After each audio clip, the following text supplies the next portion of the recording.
Olá! Estamos de volta para mais uma análise de uma obra indicada como leitura obrigatória nos vestibulares. Hoje nós vamos falar desse livro aqui, Coração, Cabeça e Estômago, do Camilo Castelo Branco. O Camilo Castelo Branco é um dos mais importantes escritores do romantismo português. Um dos mais importantes e um dos mais tradicionais. Justamente aquele romantismo mais exagerado, mais passional, mais cheio de dramas e de tragédias.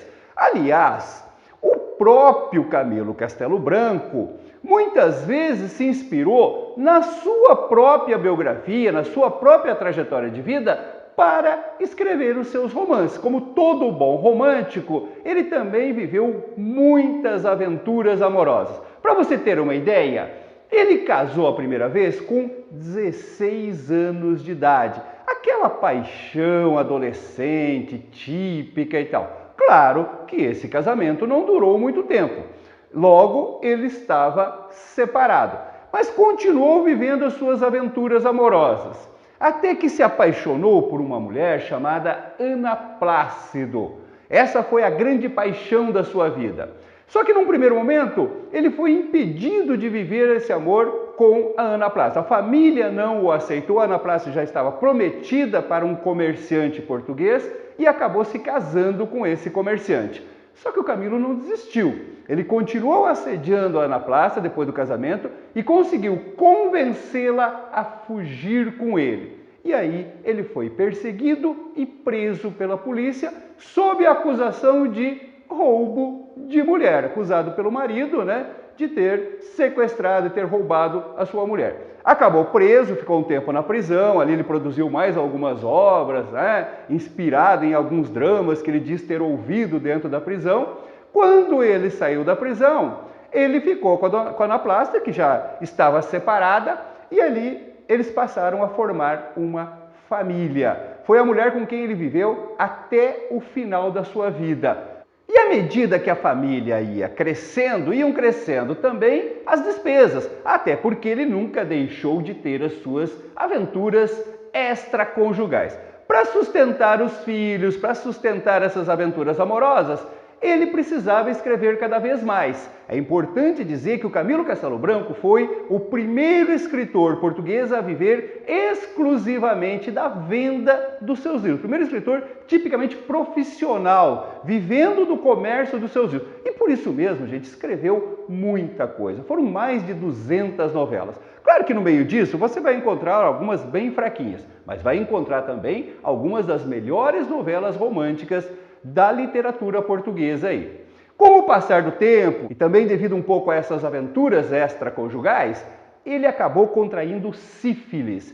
E essa doença causou nele uma cegueira progressiva. E à medida que essa cegueira ia progredindo, o drama da sua vida ia aumentando. Aumentavam as despesas, ele passou a ter também problemas familiares, incluindo a morte de um filho, não podia mais produzir tanto devido ao problema da visão, dívidas se acumulavam e, quando foi diagnosticado definitivamente a cegueira, ele cometeu o suicídio. Também de uma maneira bem caracteristicamente romântica, das tragédias românticas.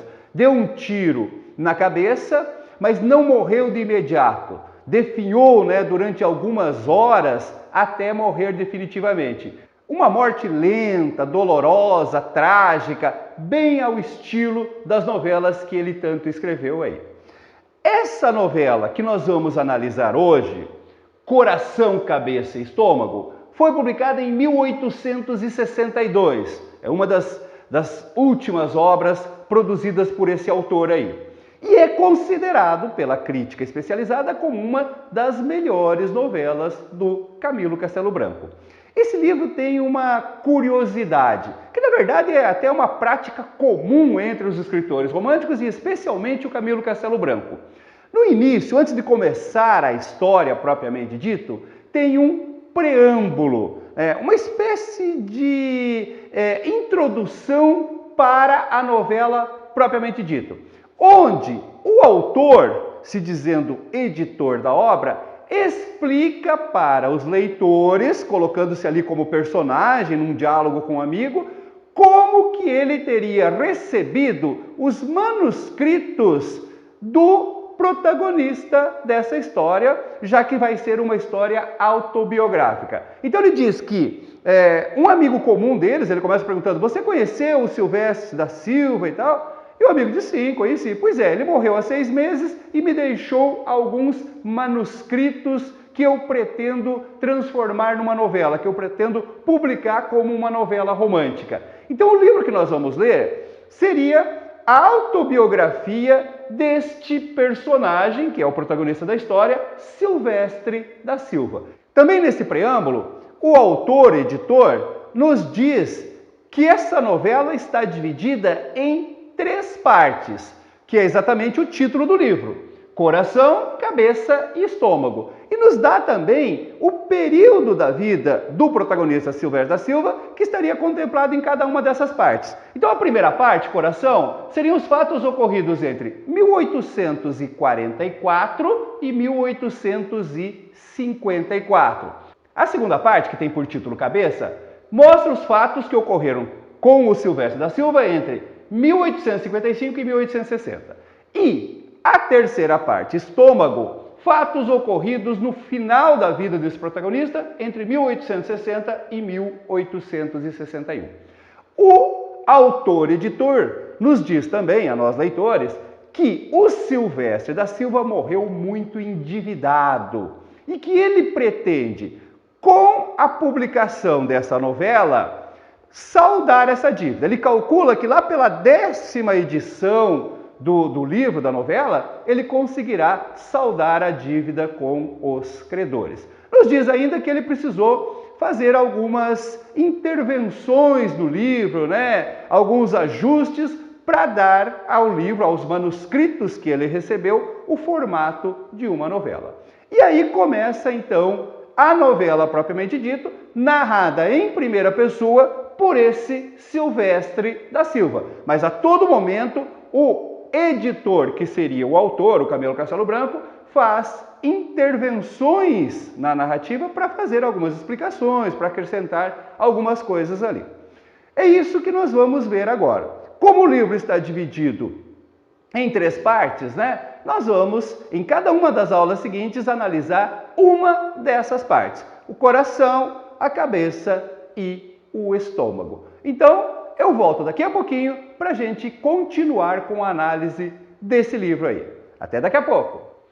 Ok, vamos continuar então com a análise aí do livro Coração, Cabeça e Estômago. Na primeira parte do livro, o título é Coração. E como o nome já sugere, nessa parte, o Silvestre da Silva, o protagonista, o narrador autobiográfico, vai nos falar sobre as suas aventuras ou desventuras amorosas. Essa parte tem 3 capítulos. O primeiro capítulo tem por título 7 Mulheres. E ele vai fazer uma explanação breve sobre as primeiras 7 paixões da vida dele. Perceba que o número 7 é um número cabalístico, Lembra os 7 pecados capitais, alguns acreditam que é um número da sorte, outro é o número do azar e tal. Enfim, ele cita as 7 primeiras mulheres por quem ele se apaixonou aí. A primeira delas chama-se Leontina. Era uma vizinha do protagonista, era uma moça órfã que estava sendo criada por um ourives. Havia também ali na região um comerciante de roupas que também era apaixonado por essa moça. O narrador até conta com orgulho que ele saiu vencedor nessa disputa e tal, mas quando o homem responsável, o tutor dessa moça, dessa Leontina, descobre esse namorico, essa paixão, ele a leva para uma outra região, para um outro lugar e acaba se casando com ela. Depois o narrador resume que mais tarde ele ficou sabendo que a Leontina ficou viúva e acabou se casando com um homem rico que depois ele veio descobrir ser o seu antigo adversário que havia ganho na loteria e enriquecido aí. A segunda mulher chama-se Margarida. Ele só vai ficar sabendo esse nome, aliás, ele não fica sabendo o nome. Segundo o autor do livro, o editor, Mais tarde ficou sabendo que se chamava Margarida, mas o Silvestre da Silva nunca soube o nome dessa mulher, porque na verdade foi uma paixão platônica. Ele via essa mulher, também era uma vizinha, ele via ela na janela da frente, mas a janela estava sempre fechada, apenas ele via nas frestas da janela, né, os olhos dela e tal, e nutriu uma paixão platônica por ela. Depois, o editor intervém e nos conta que essa mulher se chamava Margarida, né? Também era vizinha, vivia reclusa ali, e ela era amante de um conde. Por isso mesmo ela ficava reclusa. Ela tinha um filho e mais tarde ela e o filho, morrendo de febre amarela.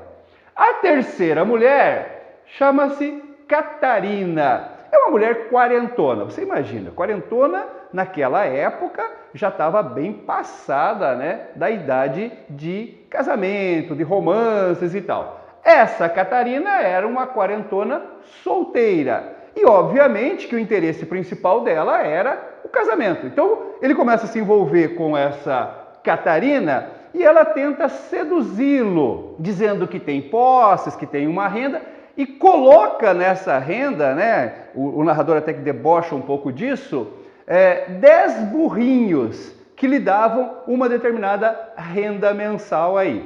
Claro que ele não se deixa seduzir pelos burrinhos, como ele mesmo diz, e acaba não casando com ela, mesmo pressionado pelo irmão dela, que pertencia à Guarda Civil da época lá. A quarta mulher, o próprio narrador diz que é uma história que poucos irão acreditar. O nome da mulher é Clotilde. E um dia ele estava andando pela cidade, viu 3 moças, achou-as muito bonitas, alegres e tal, e uma delas acabou chamando mais a atenção dele. Então ele perguntou para uma pessoa, né, um cavaleiro que estava perto dele, se conhecia aquelas mulheres. O cavaleiro deu informações rápidas, né, que eram moças bastante fúteis, vaidosas e tal. Ele começou a buscar mais informações, mais especificamente sobre essa Clotilde, e esse cavaleiro se propôs a apresentar a Clotilde a ele. Fez a apresentação, né? Ele ficou interessado, quis saber mais sobre a moça e tal, e aí esse cavaleiro que ele desconhecia, que estava apresentando a moça, falou que simplesmente essa moça, essa Clotilde, era sua esposa e que, portanto, ele não poderia ter um caso com ela, mas que ele oferecia uma das amigas dela. Claro que ele fugiu da situação, inclusive bastante vexado, envergonhado, dessa situação bastante inusitada, né? De ter procurado informações sobre a mulher que ele estava desejando com o próprio marido ali. A quinta mulher dessas 7 aí é a proprietária do hotel onde ele vivia. Chamava-se Dona Martinha, era uma viúva, também de 30 e poucos anos, 36 anos de idade, que já nutria uma paixão por ele quando ele estava apaixonado pelas mulheres anteriores. Ele acaba descobrindo isso e acaba meio que retribuindo essa paixão aí. Só que a Dona Martinha era bastante vulgar quando bebia, fazia danças eróticas, dava alguns escândalos e tal. E nesse meio tempo, a Dona Martinha acabou contratando uma cozinheira vinda do Brasil, uma mulata, cujo nome era Tupinoyoyo. Acreditem, o nome da mulata brasileira era Tupinoyoyo, uma mistura de língua indígena com japonês ou qualquer coisa que se possa pensar aí. Para vocês verem, gente, que aqui nós temos um pouco de desconhecimento da realidade brasileira, né, pelos portugueses, e um certo preconceito, diga-se de passagem, tá? Quer dizer, uma confusão completa, né, de uma mulata chamada Tupinoyoyo. Essa mulata, ele acabou se apaixonando, era a cozinheira da Dona Martinha, e ele acabou se apaixonando por ela. Também não virou nada, a mulata depois acabou se casando com um português rico, né? E passou a frequentar a alta sociedade ali. A última dessas mulheres vai ter por nome Elise de La Salette. Quando ele já estava no Porto, né, frequentando as rodas dos jovens apaixonados do Porto, ele viu essa Elise de La Salette, uma moça que falava francês, que parecia vinda da França e tal, e que se dizia uma mulher abandonada pelo marido que era um duque. Então ela se colocava como vítima, né, dessa tragédia de ter sido abandonada pelo duque, comove o coração, né, do protagonista, do Silvestre da Silva, mas no final ele descobre que essa mulher, na verdade, não passava de uma prostituta já muito vivida, já tinha sido mulheres de vários homens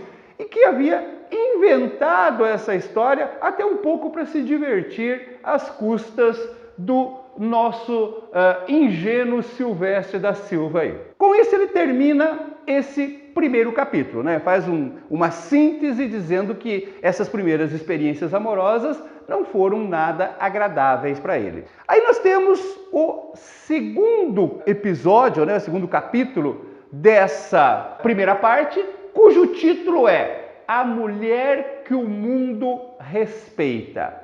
Essa parte é super interessante, gente, porque você tem aqui, depois a gente vai falar um pouco sobre isso, uma sátira, né, bastante debochada sobre os costumes românticos daquela época.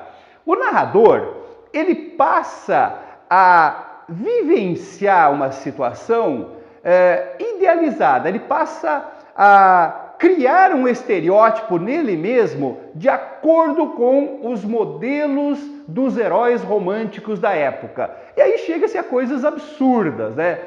O que eram os heróis românticos da época? Eram aqueles jovens sofredores com um olhar meio envelhecido, um olhar meio doentio, né? Um aspecto doentio, que gostavam da noite, que gostavam da bebida, de roupas escuras, aquela coisa meio gótica, né? Que lembra o mal do século, que lembra o byronismo, um período muito importante do romantismo aí. Havia na época uma idealização desse modo de vida, sabe? O sofrimento era idealizado. O jovem precisava sofrer, se morresse jovem, melhor ainda. Parece que a vida era motivada por essa história de sofrimento e tragédia. E ele não tem muito que sofrer, ele está com boa saúde e tal. Então ele começa a ter algumas atitudes para representar esse papel de jovem, romântico, sofredor, apaixonado.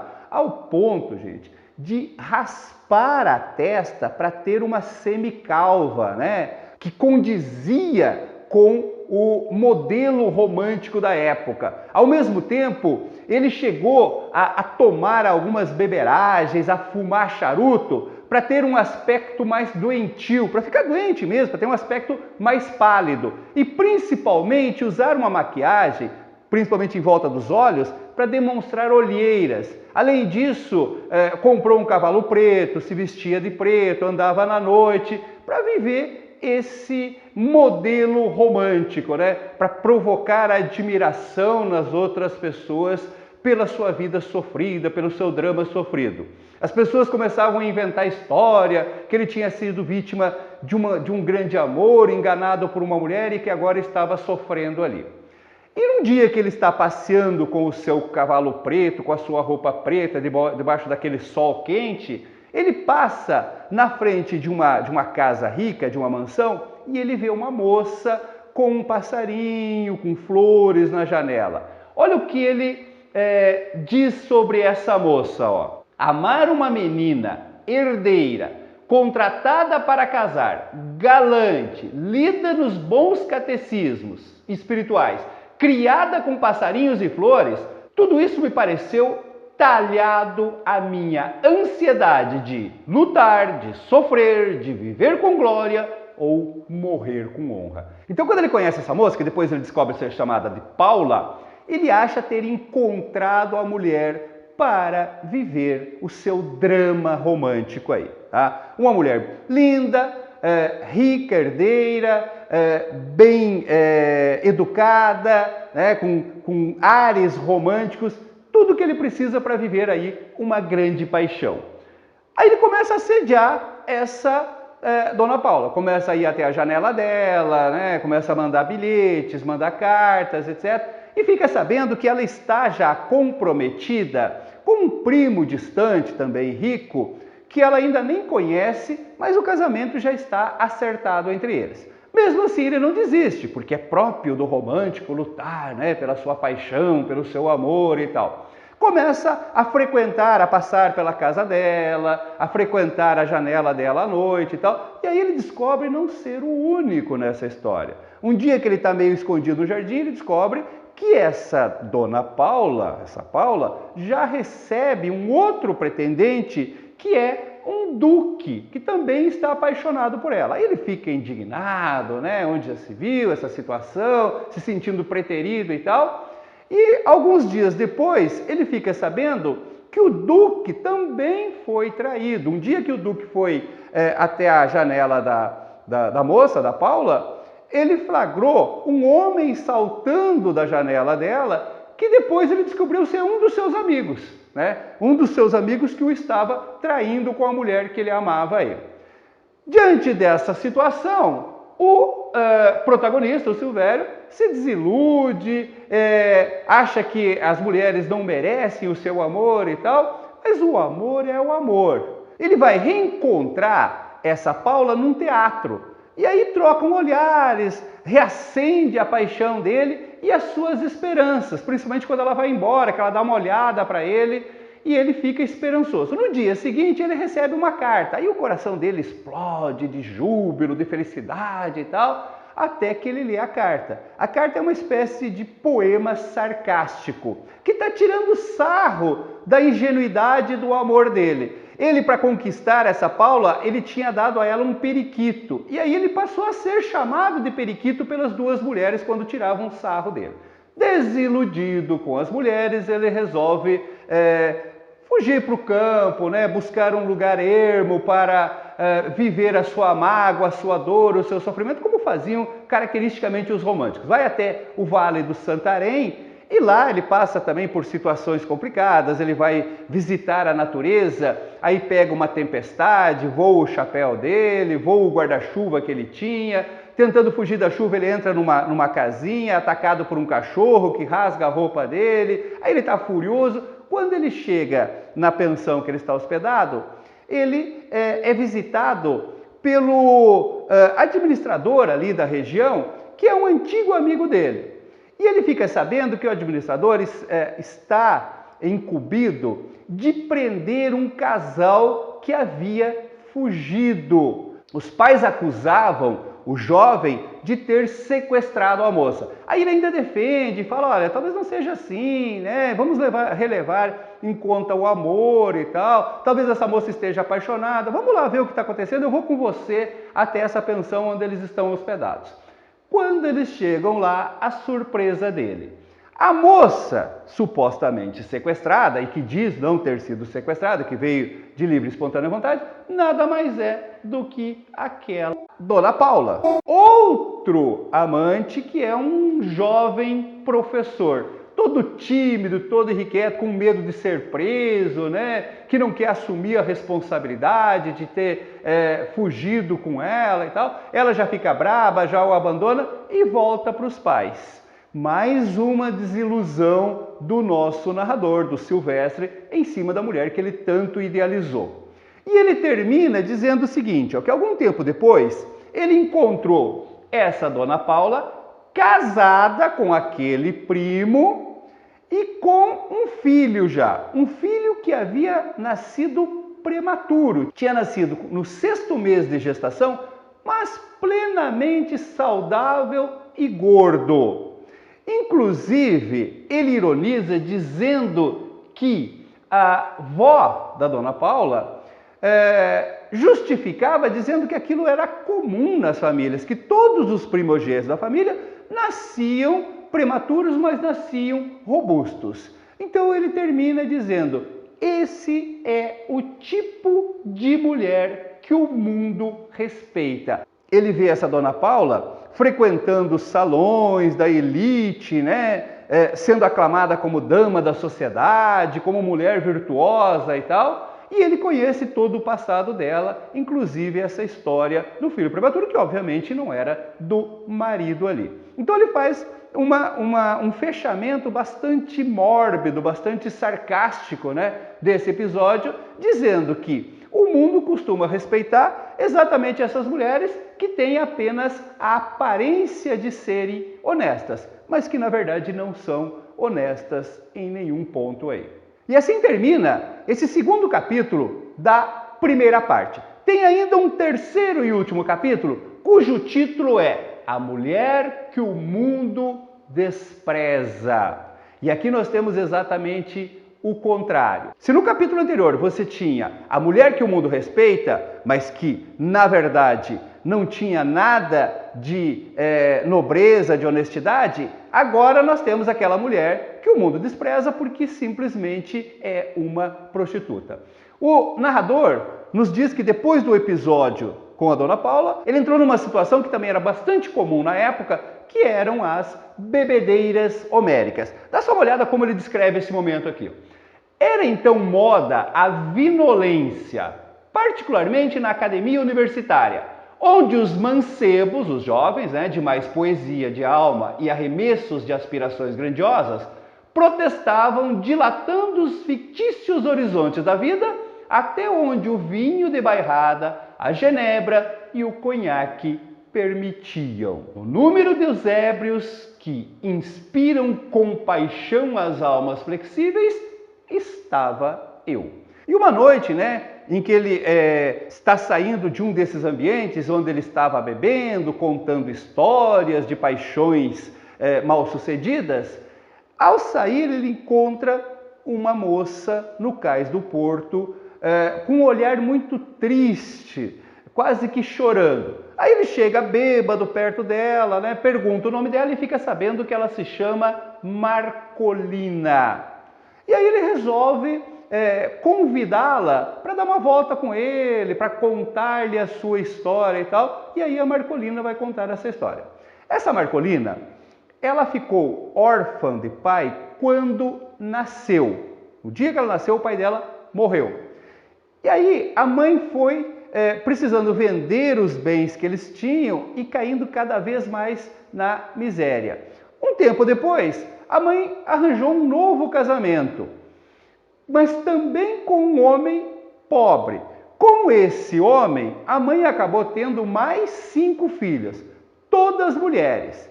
E esse homem perdeu o emprego, passou por uma crise, acabou cometendo um pequeno furto, foi preso, depois fugiu, se exilou, as mulheres não ficam mais sabendo. E aquela mulher, aquela mãe, ficou com 5 meninas, 6 meninas, 5 de um casamento e a Marcolina do primeiro casamento, para criar. Aos poucos foi batendo o desespero, a ponto de sair para pedir esmola e acabar se prostituindo. Muitas vezes ela trancava as filhas no quarto para receber os homens na sala, numa prática de prostituição que tanto envergonhava a filha mais velha, que era a Marcolina.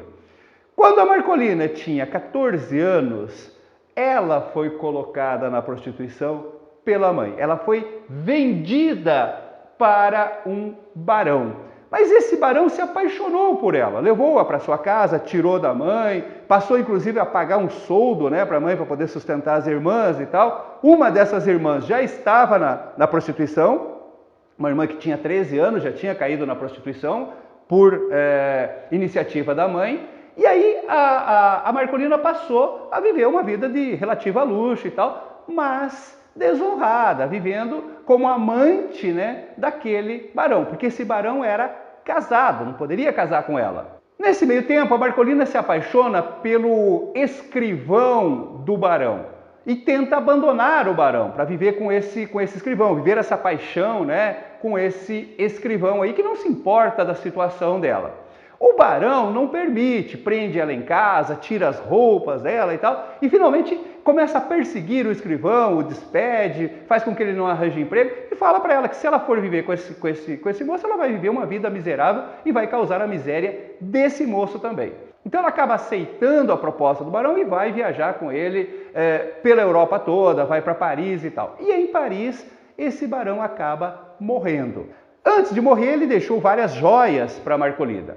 Só que como o barão era casado, ela não pôde herdar nada, a não ser as joias, algumas joias que ela conseguiu esconder. Porque a mulher do barão, que vivia no Brasil, voltou, reivindicou toda a herança e ela voltou para Portugal para tentar cuidar das irmãs. Começou a cuidar das irmãs mais novas, vendendo as joias e tal, e reencontrou aquele escrivão. com quem ela acaba se unindo. Só que aí, aquele escrivão mostra que também não tinha caráter. Gastou todo o pouco dinheiro que ela tinha e acabou abandonando-a. Resultado, ela precisou voltar para a prostituição, ela viveu o drama de ver a irmã mais nova dela morrer tuberculosa, que também estava na prostituição, e ela mesmo contraiu tuberculose. Então, quando o narrador, o Silvestre da Silva, a encontra, ela tem cerca de 18 anos de idade e está nas últimas por causa da tuberculose. Já está tossindo sangue e tal. E acaba morrendo nos braços do Silvestre,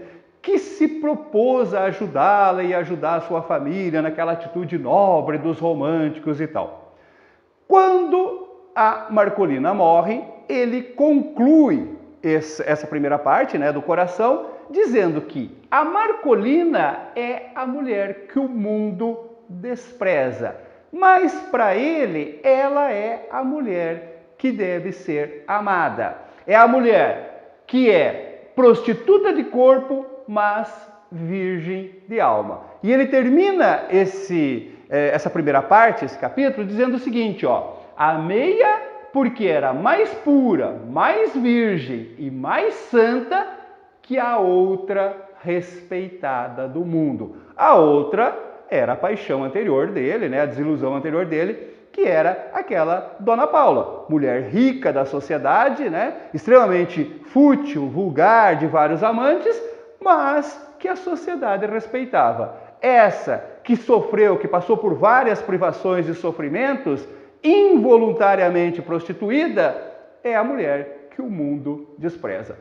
Tipicamente romântico, né? Nenhuma novidade. As duas histórias, as duas grandes paixões da vida dele, que o levam a se desiludir do coração, né? Que levam ele a agir mais pela cabeça, como nós vamos ver na próxima parte, são mulheres que tradicionalmente nós encontramos nas histórias românticas. São dramas muito tradicionais dentro das histórias do romantismo aí.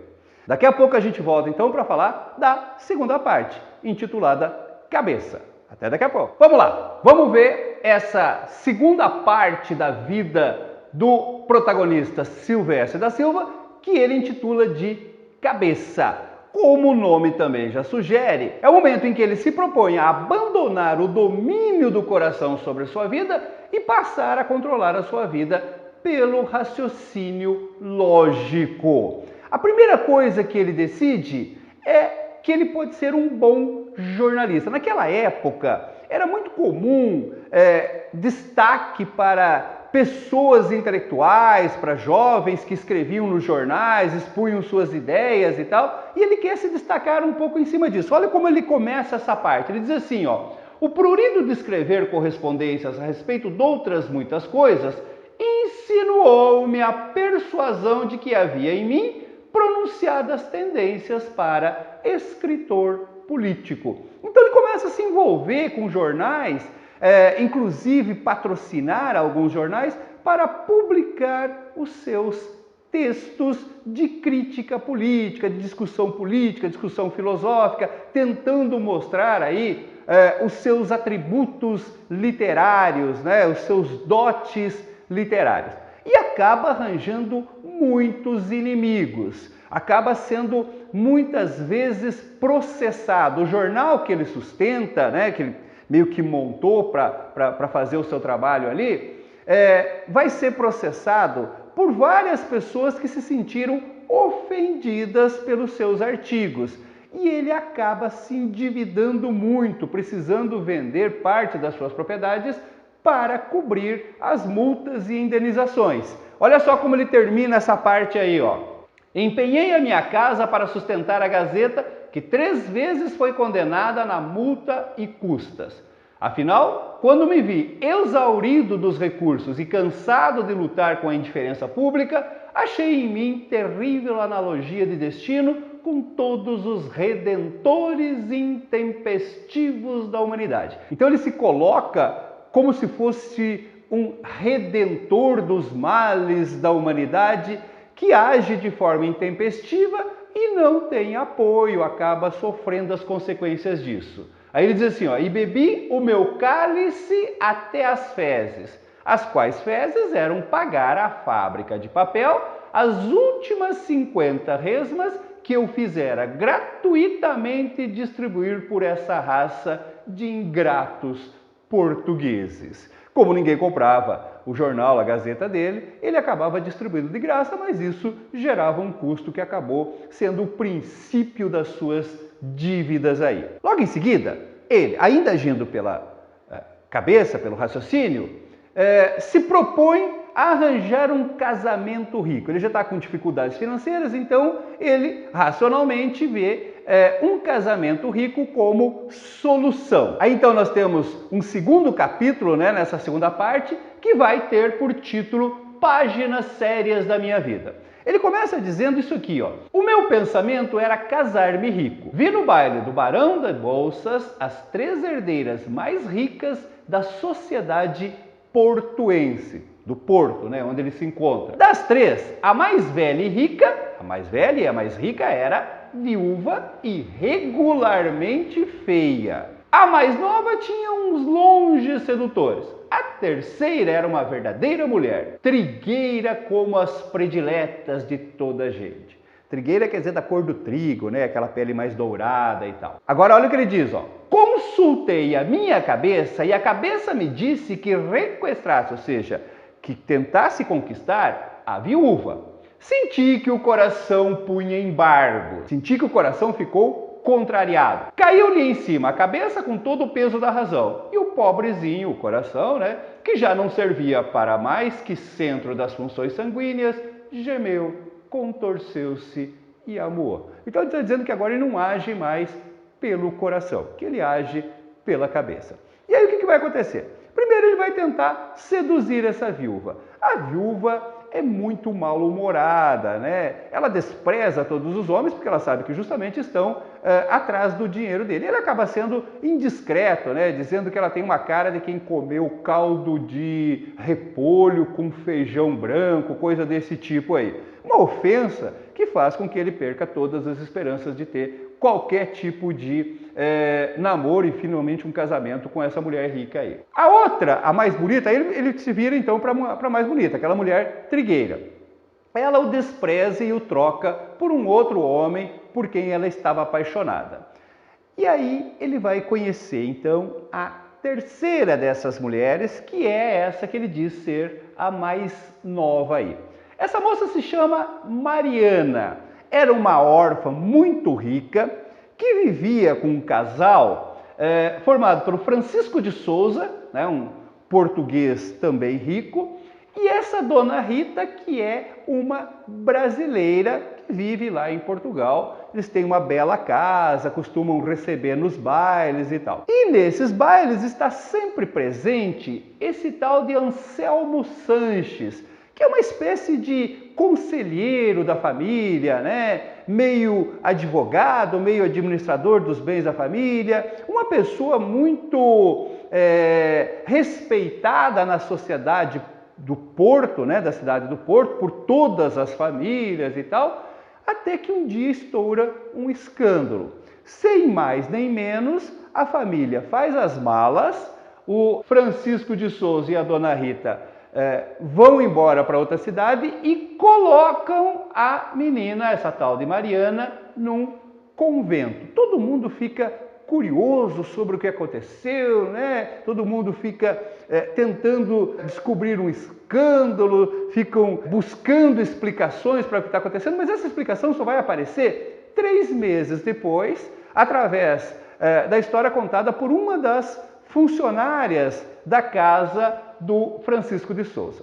E aí o narrador fica sabendo que o responsável pelo escândalo foi nada mais, nada menos que a figura respeitabilíssima do senhor Anselmo Sanches. E a coisa foi bem mais grave. O Anselmo Sanches, que era uma figura extremamente patética e feia, conseguiu fazer com que a dona Rita se apaixonasse por ele. Tem até um texto lá, um fragmento em que ele faz uma divagação, uma digressão sobre como o amor tem o poder de cegar as pessoas, né? De distorcer a imagem, de fazer as pessoas feias parecerem bonitas, porque ele considerava inconcebível que a Dona Rita, uma mulher elegante, bonita, pudesse se envolver amorosamente, né, com esse Anselmo Sanches. Mas a coisa ficou pior, porque o Anselmo propôs para a Dona Rita que ela acertasse com o marido o casamento dele com a jovem Mariana, porque assim ele poderia viver na mesma casa e ter um caso com a Dona Rita. Dona Rita ficou escandalizada e começou a desconfiar que esse Anselmo Sanches já estaria assediando a menina Mariana, que era uma menina, tinha em torno de 14 anos. E aí ela vem a descobrir que ele realmente já havia abusado dessa menina. Por isso se deu todo aquele escândalo, né? O casal foi embora e colocou a menina num convento. Quando o narrador ficou sabendo disso, ele ficou indignado e ele achou que era dever moral dele, né, como guardião dos bons costumes, das tradições, denunciar aquilo. Foi escrever um artigo no jornal denunciando esse Anselmo Sanches. Só que não havia prova nenhuma, porque a família toda preferiu acobertar o escândalo. Eram apenas as palavras de uma funcionária, uma ex-funcionária da casa, que obviamente não iria confirmar essas palavras. Resultado, toda a sociedade ficou contra ele, porque o Anselmo Sanches era uma pessoa respeitada, ninguém acreditou naquilo. Como a opinião pública ficou a seu lado, esse Anselmo Sanches resolveu processar o narrador e aí ele foi levado a julgamento. Aí nós temos o terceiro capítulo dessa segunda parte. Olha só como ele começa. Escrevi um artigo contra Anselmo Sanches, pensando que assim vingava o gênero humano. Anselmo, como visse que a imprensa e a opinião pública estavam com ele, declinou sobre mim e eu fui sentar-me no banco dos réus em polícia correcional, né, de correção. E lá tem um advogado que até cria uma tese de que aquele artigo, na verdade, era uma ficção, um romance fictício, que esse Anselmo que aparecia lá não era esse Anselmo Sanches, não sei o quê, mas diante do juiz, ele nega a versão do seu advogado e diz que não, que ele confirma que realmente aquele Anselmo é aquele Anselmo, que aquilo é um escândalo, que ele estava fazendo um serviço para a sociedade e tal, e obviamente ele perde a causa e vai ser condenado. Aí ele termina dizendo o seguinte, fui condenado em 50 mil réis de multa, 3 meses de prisão e custas do processo. E aí ele conclui essa parte dizendo o seguinte, acabou, pois, aqui minha vida intelectual. Nem já coração, nem cabeça. Principia agora o meu auspicioso reinado do estômago. Observem, gente, que nem quando ele agia pelo coração e nem agora quando ele passa a agir pela cabeça, ou seja, pela razão, ele teve qualquer tipo de sucesso, de felicidade. As mulheres que ele amou o desprezaram, o humilharam, em nenhum momento ele conseguiu ser feliz. Quando ele passou a agir racionalmente, primeiro se meteu em dívidas ao tentar fundar um jornal, a ser jornalista, depois não conseguiu o seu intento de se casar com uma mulher rica e ainda foi preso e castigado por tentar defender a moral, os bons costumes da sociedade portuguesa da época. E ele termina então dizendo que agora vai viver para o estômago, vai se ater apenas às necessidades básicas e usufruir dos prazeres de uma boa alimentação e de uma vida tranquila mais para o interior. É isso que nós vamos ver na próxima aula. Até daqui a pouco. Muito bem, vamos concluir então a síntese, o resumo dessa narrativa com a terceira parte do livro, cujo título é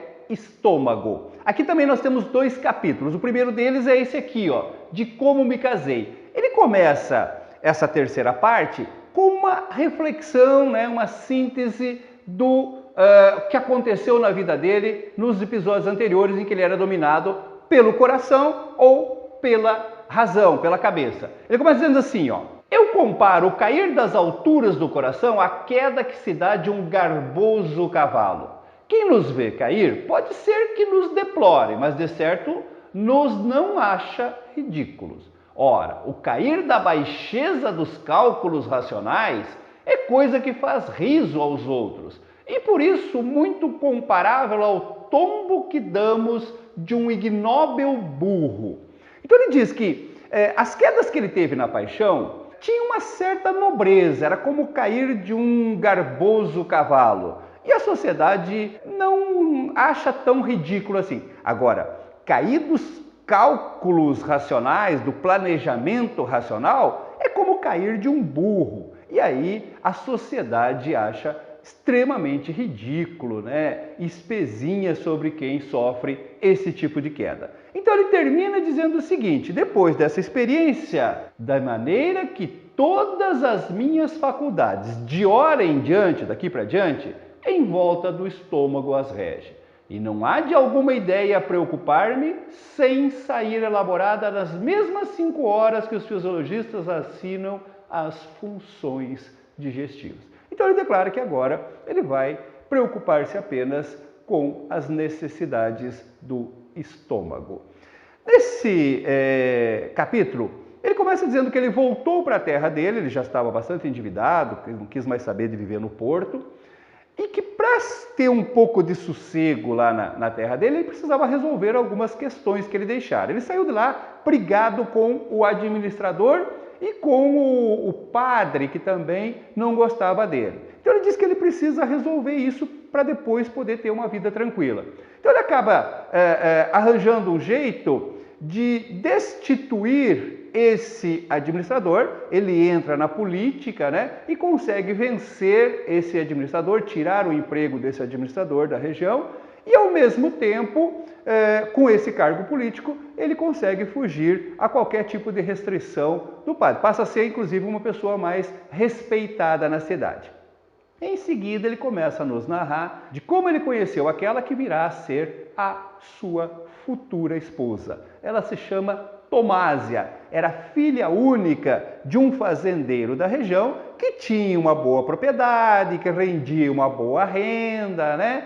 E ela já estava numa idade de arranjar casamento, já passado dos 20 anos de idade, cerca de 26 anos de idade, e precisando se casar. E aí um dia que ele está visitando essa fazenda, o pai propõe a filha em casamento a ele. Diz que entrega a filha com todas as suas propriedades, que ela é herdeira de toda a sua propriedade, de todos os seus bens, porque ele só tem 4 irmãos, 4 tios, né, dessa Tomásia, que são todos padres, e todos irão assinar um papel, deixando tudo para a sobrinha. Ele pensa um pouco, né, a situação dele não está muito propícia para grandes amores, faz inclusive algumas reflexões sobre os casais que ele vê naquela região, que ele nunca viu os casais falando que se amam, né? Que essa palavra amor parece meio fantasiosa, que na verdade são pessoas que se respeitam, né? Marido e mulher, e que vivem muito bem, vivem numa felicidade simples do interior. Agora vejam como ele nos apresenta a sua futura esposa Tomásia. Olha só, Tomásia era mulher de carne e osso mais que o ordinário, ou seja, ela tinha muito mais do que aquilo que era normal. Quando você fala que uma mulher tem carne e osso mais que o normal, é uma forma sutil de dizer que ela é gorda. Veja como ele continua, ó. Vestia de amazona, mas ficava um pouco aquém dos limites da elegância, porque era mais larga na cintura que nos ombros. Presta atenção. A Tomásia era mais larga na cintura do que nos ombros. Você consegue imaginar? Um caixote?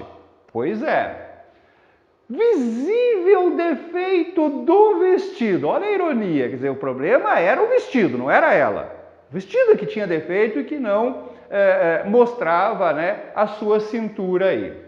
Cada palma de mão parecia uma lixa E elogiar-lhe o cuidado das unhas seria adulação indigna da minha sinceridade.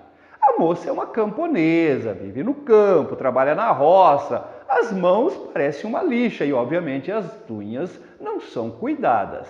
Para quem viveu aquela paixão idealizada por uma dama da sociedade, né, com todas aquelas idealizações românticas de beleza, de perfeição, tanto estética quanto moral, agora ele se conforma com uma mulher simples e rústica do campo, porém verdadeira e sincera. Ele acaba casando-se com ela. A primeira coisa que ele aprende com ela é exatamente os prazeres da comida. Afinal de contas, ela não tem a cintura larga à toa. Ela come e come muito. E passa, nos dias que ele passa lá na fazenda, que eles estão se conhecendo e tal, ela procura ensiná-lo a comer, não só de forma regular, né, nas refeições regulares, mas também de forma bastante abundante aí. Ele acerta o casamento com o pai, acerta ficar noivo dela, volta para a cidade, resolve os seus problemas e aí vai para a fazenda onde se dá a cerimônia do casamento. Na noite de núpcias, ele entra no quarto, está a esposa rechonchuda dele ajoelhada, né, rezando, aí ela se levanta, vem até ele, se abraça a ele, beija-o, oferecendo os lábios, e ele termina com uma frase que é extremamente sarcástica. Ele termina dizendo assim, ó, o almoço estava na mesa. Como se tivesse, ao mesmo tempo, sugerindo que a Tomás, a esposa, era o seu almoço, e que dali para frente o almoço estaria sempre presente na sua mesa. Ou seja, assim ele inicia essa terceira fase, que é a fase que vai ser regida pelo estômago. Ele vai seguir os passos da sua queridíssima esposa e vai engordar progressivamente, né? Desfrutando dos prazeres da mesa aí. Ele termina a narrativa aí. Mas nós temos ainda mais um capítulo cujo título é O Editor ao Respeitável Público. Porque aí o editor resolve contar o que aconteceu com o Silvestre após o casamento até a sua morte. Então ele começa dizendo assim, ó, vou tentar, auxiliado pelos apontamentos dele e notícias que alcancei, organizar a sucessão dos fatos posteriores ao casamento. E aí ele faz uma síntese que a gente pode resumir assim, ó. A primeira coisa que ele faz depois de casado é concorrer na eleição para presidente da Câmara do município. E a partir daí, ele passa a legislar em causa própria. Como, por exemplo, mandar construir uma estrada que vai parar na porta da fazenda da família, da esposa, e que, obviamente, serve aos seus interesses. Além disso, ele vai ser acusado mais tarde de ter roubado o dinheiro público, né? De ter esvaziado os cofres em benefício próprio. Coisa que nós estamos acostumados a ver, né, com a política de uma forma tradicional aí. Mas não deixa de ser contraditório, porque na fase mais romântica dele, né, na fase do coração e depois ainda na fase da cabeça, ele lutava contra isso, ele denunciava as injustiças, os maus políticos, as falcatruas,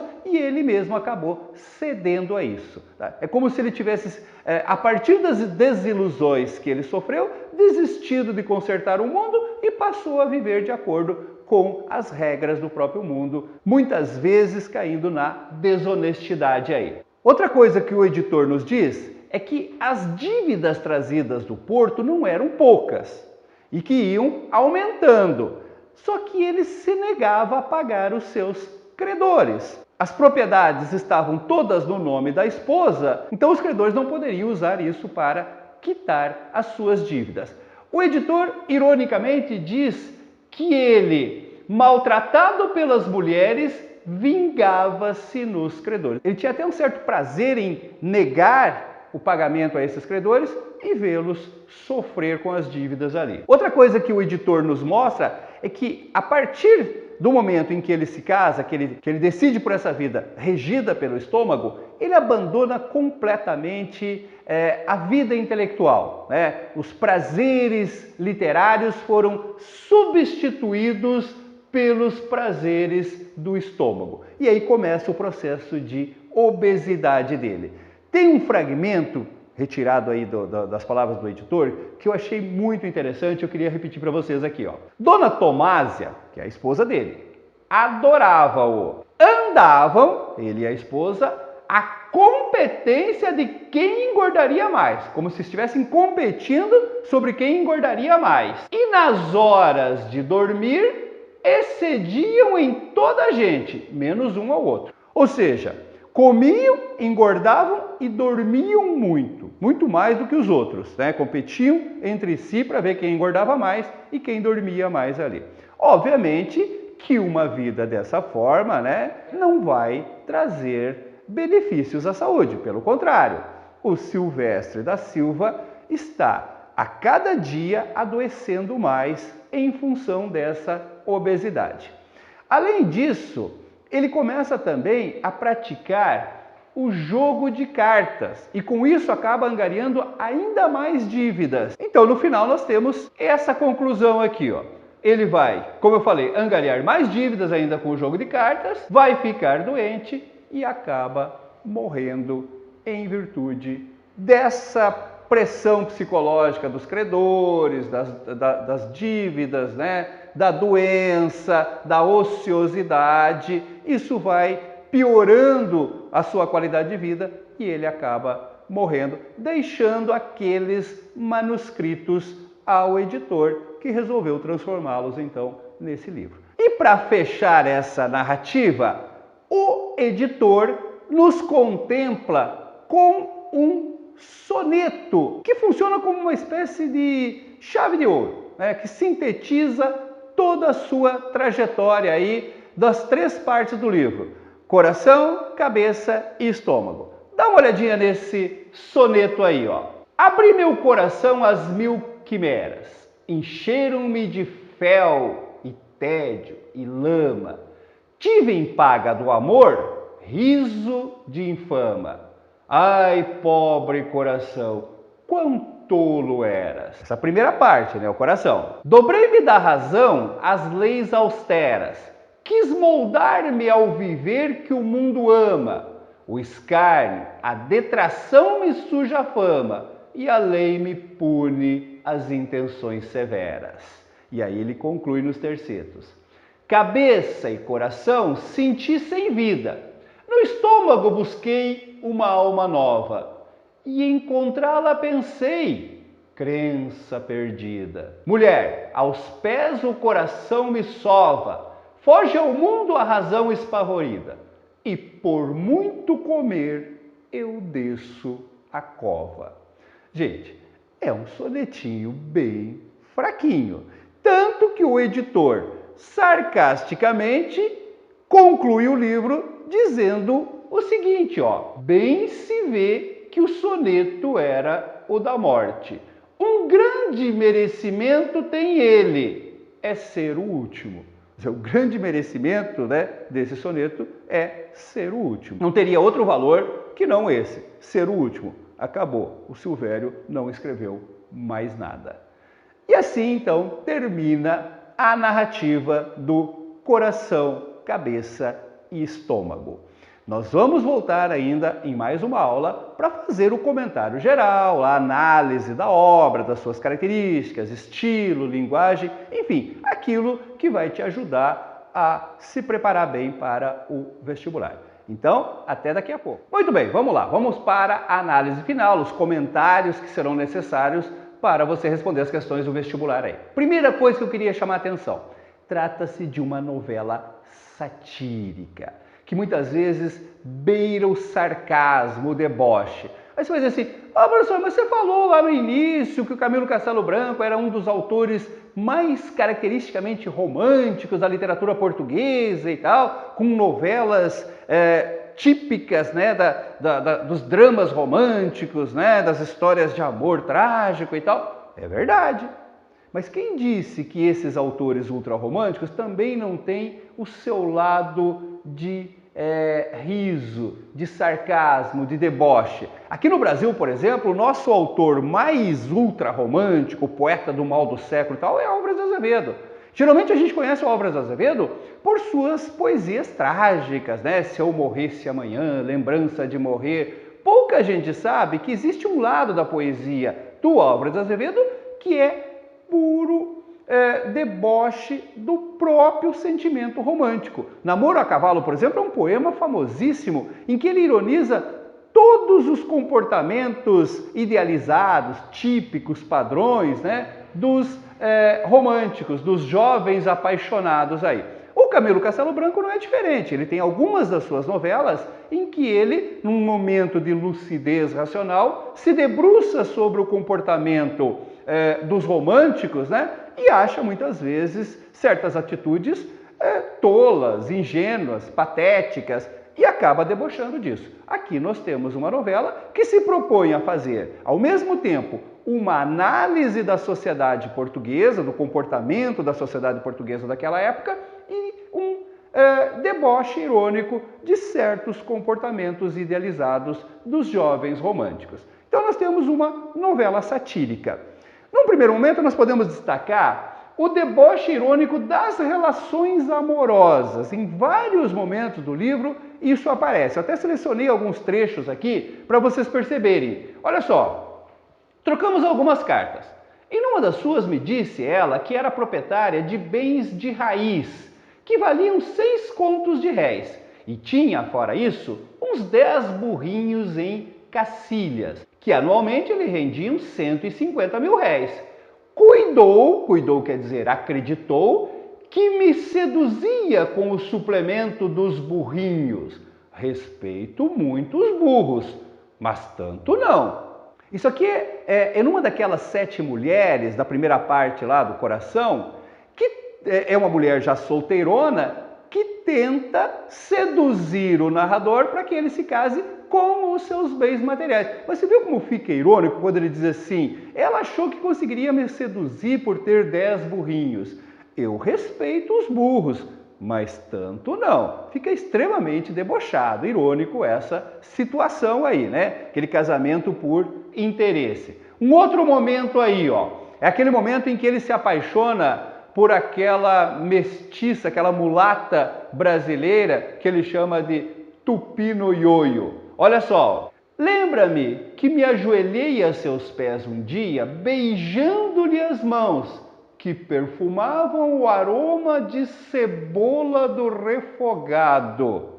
Gente, isso é extremamente debochado, né? O romântico beijando a mão da mulher amada e sentindo o cheiro de cebola, afinal de contas ela era uma cozinheira, não é exatamente uma imagem típica do romantismo. Então isso tem que perceber, né? Esse sarcasmo, essa ironia, esse deboche. Quer ver mais uma? Ó.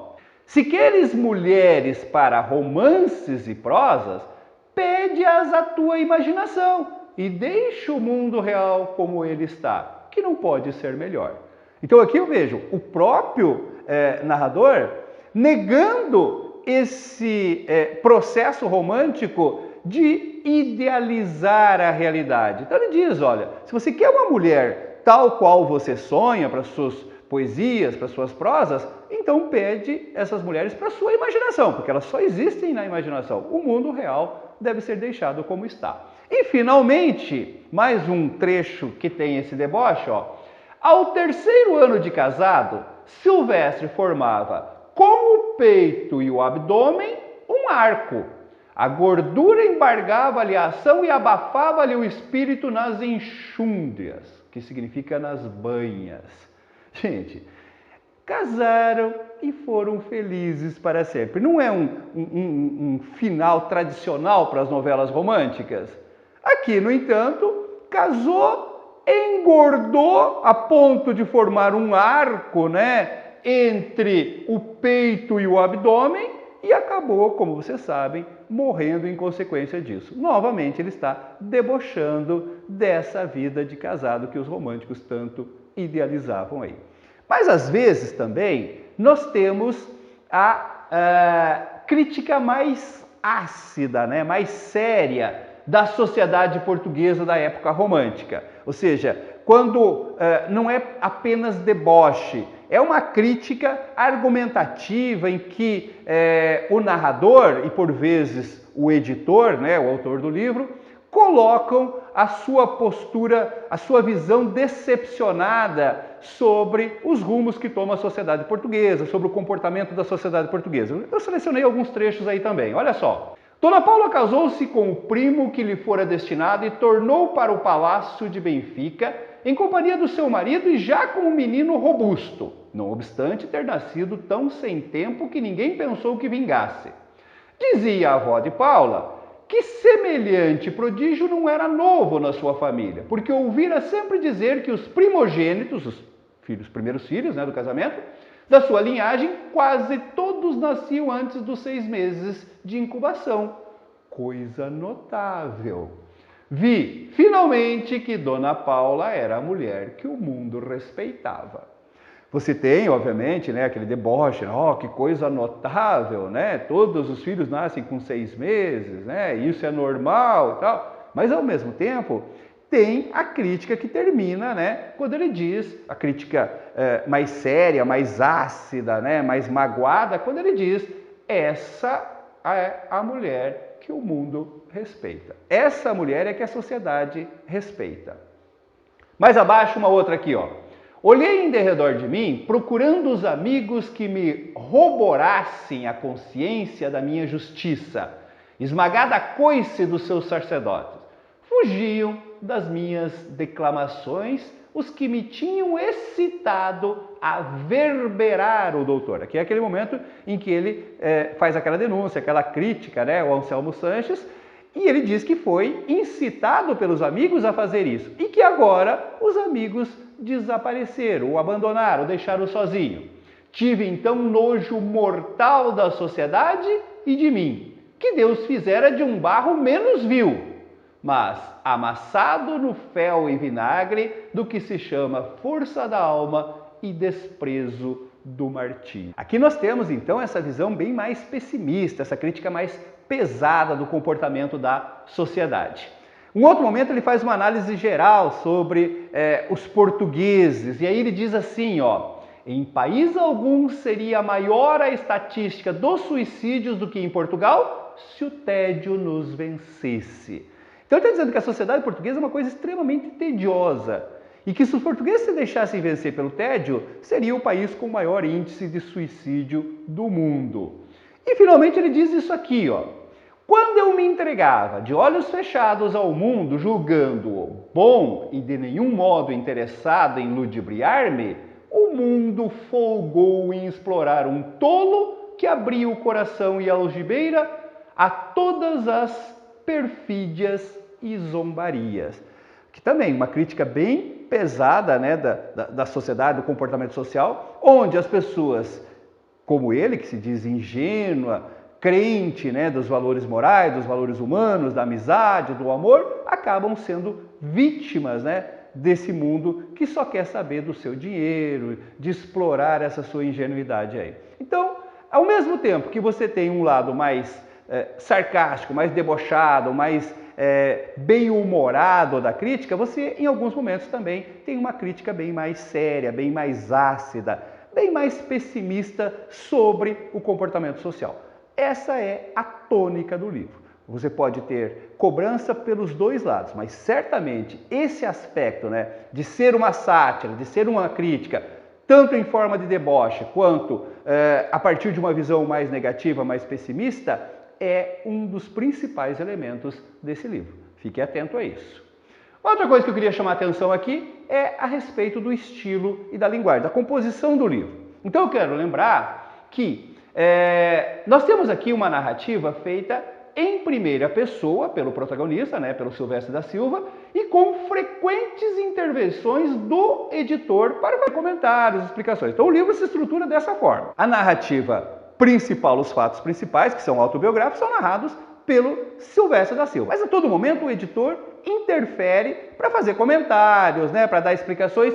Inclusive, ele acaba inserindo outros textos, poemas, alguns comentários retirados do jornal, comentários políticos, que ele julga pertinente naquele momento ali. Então é como se o livro tivesse sido montado a duas mãos. São textos escritos pelo Silvério, manuscritos, que chegaram até o autor editor, que aí organizou esses manuscritos, dando a eles a forma de uma novela.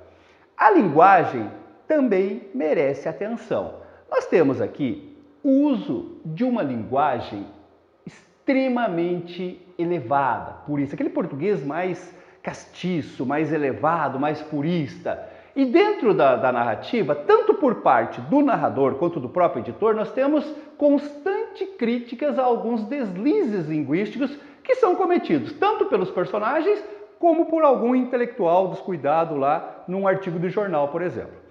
Isso é uma característica do Camilo Castelo Branco e do romantismo de uma forma geral. O romantismo português criticava muito os românticos brasileiros, por exemplo, como o nosso José de Alencar, exatamente porque os autores brasileiros procuravam usar o português brasileiro, esse português mais mesclado, né, com o tupi-guarani, com as línguas indígenas, com os dialetos africanos e tal, que não tinha aquele purismo, né? Aquela elevação formal que tinha o português de Portugal. Vale lembrar que os nossos românticos faziam isso como uma manifestação de nacionalismo, né? Para eles era uma questão de honra mostrar essa particularidade do português brasileiro e que acabava virando crítica de autores portugueses. Entre eles estava o Camilo Castelo Branco. O Camilo Castelo Branco era um defensor desse purismo, dessa elevação linguística aí na literatura. Então é bom tomar cuidado com isso. É uma coisa que dificulta a leitura. Você vai ter uma certa dificuldade, né, com a linguagem, com as expressões utilizadas, com a formação da frase, a organização vocabular, mas é próprio da época. De resto, é uma novela bem agradável, bem divertida para ser lida aí. E eu volto a insistir, essa análise não tem a pretensão de substituir a leitura. O objetivo aqui é ajudá-lo a entender melhor o texto que você tenha lido. Eu estou então encerrando aqui essa análise, certinho? Eu vejo você numa próxima análise de livro. Até mais!